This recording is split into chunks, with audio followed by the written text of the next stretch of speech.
Bonjour à tous, bienvenue dans votre journal. Dans l'actualité aujourd'hui, EasyTech, transport à la personne à bas prix, arrive à Nîmes.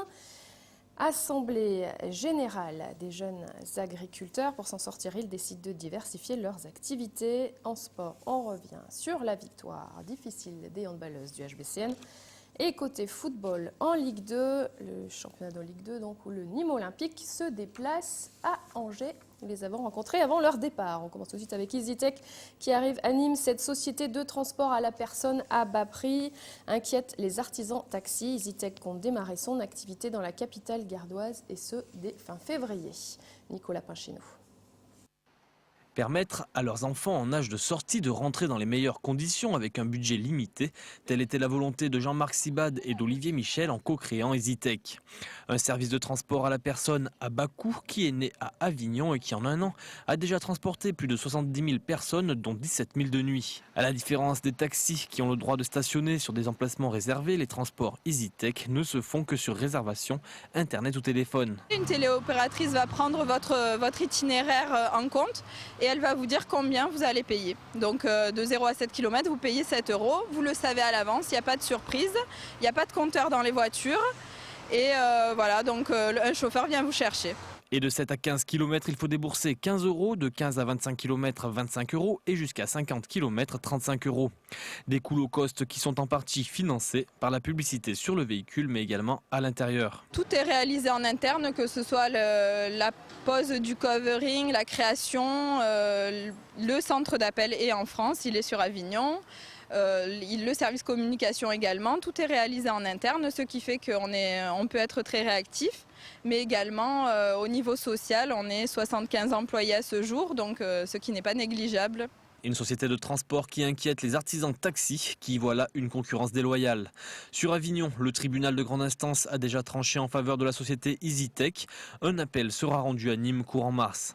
Mais la société low cost n'attendra pas cette échéance puisque dès la fin du mois de février, 20 véhicules seront en place pour desservir une zone de 50 km autour de Nîmes. À Montpellier, une franchise devrait également voir le jour. La société avignonnaise compte bien s'étendre sur tout le territoire français. Les jeunes agriculteurs dévoilent leurs actions pour 2011. Assemblée générale des jeunes agriculteurs du Gard aujourd'hui à Nîmes. L'occasion pour eux de discuter des directives à suivre et des combats à mener en matière d'agriculture locale face à la concurrence de leurs voisins européens. Dans un contexte difficile, la diversification de leur activité s'avère une nécessité. Alain Bellon a rencontré leur porte-parole. La culture ne va toujours pas bien. On a toujours des problèmes sur nos filières, malgré, on dirait, un petit mouvement de sursaut en termes de prix. Mais on a toujours des charges qui continuent à exploser nos exploitations. Cette année, le thème de la table ronde, c'est la diversification, puisque de plus en plus d'agriculteurs sont obligés de chercher un complément de revenus, puisque le revenu agricole ne suffit pas. Donc soit un prolongement de l'agriculture, donc diversifier les productions qui étaient dominantes sur le département, qui étaient fruits, légumes et vitis, donc sur de l'agrotourisme ou autre. Certains agriculteurs arrivent, ou futurs agriculteurs arrivent au point faux avec des nouveaux projets, notamment en plantes aromatiques, en safran, enfin tout élevage confondu aussi. Donc cet après-midi, on parlera de plantation de grenades sur le département. On parlera donc après de notre agriculteur qui a ouvert une ferme auberge. J'ai attaqué à reprendre le domaine familial en 2001. J'ai gardé une grande partie des terres des 50 hectares du départ, donc il m'en reste une vingtaine. Donc la moitié en vigne et puis l'autre pour l'instant en friche, que je dois planter ce printemps-là en grenadier pour diversifier un petit peu plus mon entreprise agricole. Parce qu'à côté de ça, on a un musée du vélo et de la moto, un musée des enfants, on a un parc de sculpture, on a de la location saisonnière de charme, enfin une grosse dynamique autour de l'exploitation du vignoble, de la valorisation touristique et voilà. Allez, on part dans l'Hérault avec la fin de l'interdiction du ramassage des huîtres sur les temps de taux. Les conchiliculteurs sont revenus depuis 6 semaines. Attendaient la réouverture de l'étang. Les huîtres jugées impropres à la consommation après la détection de norovirus dans la lagune héroltaise pourraient revenir sur les étals et ce dès demain vendredi. Olivier Brachard. Ces huîtres seront commercialisées à partir de samedi. 48 heures dans un bassin de purification, voici la recommandation principale émise par le ministère de la Pêche, mercredi soir. La fin de 6 semaines difficiles pour les 600 producteurs du bassin de Thau. Ceux qui vendaient aussi sur les étals ont dû satisfaire tant bien que mal leur clientèle. Pendant cette période, nous, on a dû travailler quand même donc, pour faire de la dégustation. Il a fallu acheter des huîtres sur d'autres bassins de production qui étaient ouverts, comme l'étang de Le Cat, qui est un peu plus bas, ou même acheter de l'huître de Bretagne ou de Marraine pour continuer à vendre des coquillages tant bien que mal. Mais ce n'était pas du tout la même manière que si on vendait nos huîtres. Alors que l'activité reprend sous haute surveillance des autorités sanitaires, les producteurs craignent une nouvelle fermeture. Car le fond du problème n'est pas résolu, on ne connaît pas la source de ce virus mis en cause, même si de fortes présomptions pèsent sur les stations d'épuration. À la section conchylicole, on espère beaucoup du contrat de lagune signé dans quelques jours par les collectivités du bassin de Thau. C'est des stations d'épuration, c'est peut-être des habitations sauvages, c'est aussi des postes de relevage qui ne sont pas calibrés. Donc il y a tout ça à revoir et tout ça à mettre en forme. Et je pense que ce contrat de baie, ce contrat de lagune nous donnera la possibilité et l'énergie déjà et les moyens de mettre tout ça en place pour un avenir très proche. Tous les acteurs de ce bassin en ont conscience. Sans véritable politique environnementale, l'ensemble des ostréiculteurs pourraient raccrocher leur tablier bien plus longtemps que 6 semaines.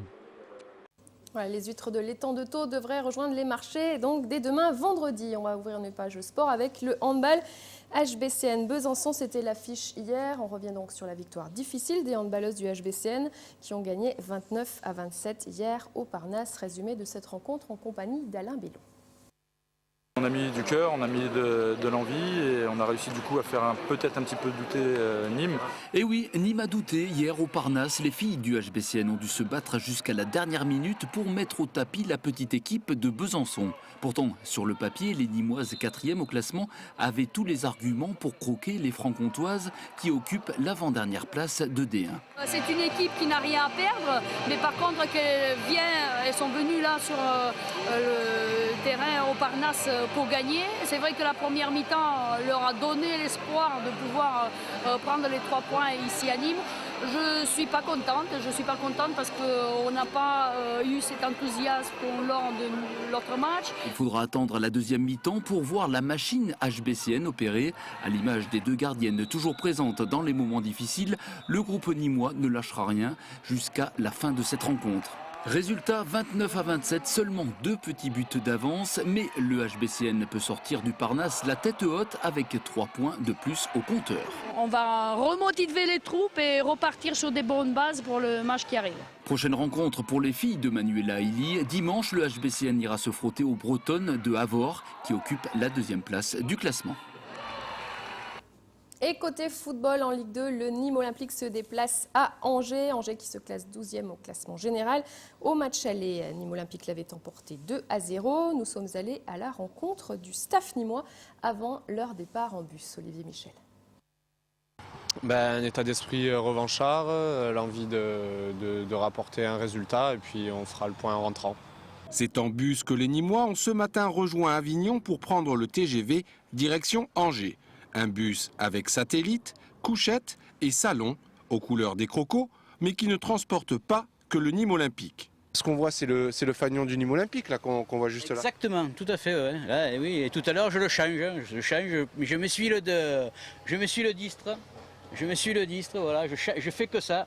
Je change les fanions. Voilà. Je me suis le distre. Vous en avez combien de fanions comme ça? Oh, on en a regardé. Montpellier-Hérault.